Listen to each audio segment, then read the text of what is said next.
বন্ধুরা কেমন হলো যখন দেখি যার সাথে ব্রেকআপ করেছি সে আমার অফিসের বস। আজকে আমাদের কোম্পানিতে নতুন বস আসতেছে আর শুনেছি অনেকে অনেক স্মার্ট। আরে এটা তো প্রিন্স, যার সাথে কিছুদিন আগে আমার ব্রেকআপ হয়েছিল।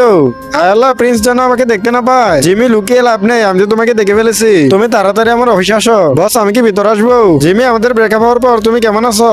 আমি তো ঠিক আছি, তুমি তোমারটা দেখো। ও আচ্ছা, তাহলে এই কথা। যত তাড়াতাড়ি পারো আমার এই ফাইলের সকল ডকুমেন্ট লাগবে। এটা না হলে আমি তোমাকে কোম্পানি থেকে বের করে দিব। তুমি কি এসব বলে আমাকে রাগাতে চাচ্ছ? তুমি কি জানো জিমি তো আমাদের প্রিন্সের গার্লফ্রেন্ড ছিল?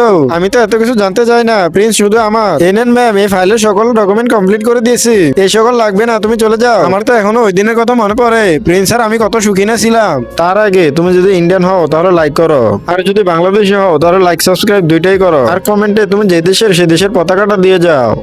আরে জিমি, তুই তো ভালো করে কাজও করতে পারিস না, শুধু শুধুই কোম্পানিতে পড়ে আছিস। এই কোম্পানি থেকে এখনই তুমি বেরিয়ে যাও। কার এত বড় সাহস জিমিকে কোম্পানি থেকে বের করে দিচ্ছে? বস আমি তো এরকমটা বলতে চাইনি। জিমি তো প্রথমে আমার গার্লফ্রেন্ড ছিল, এখন ও আমার কোম্পানিতে কাজ করে। ওর সঙ্গে কেউ খারাপ ব্যবহার করলে তাকে তো এই কোম্পানি থেকে বের করে দিব।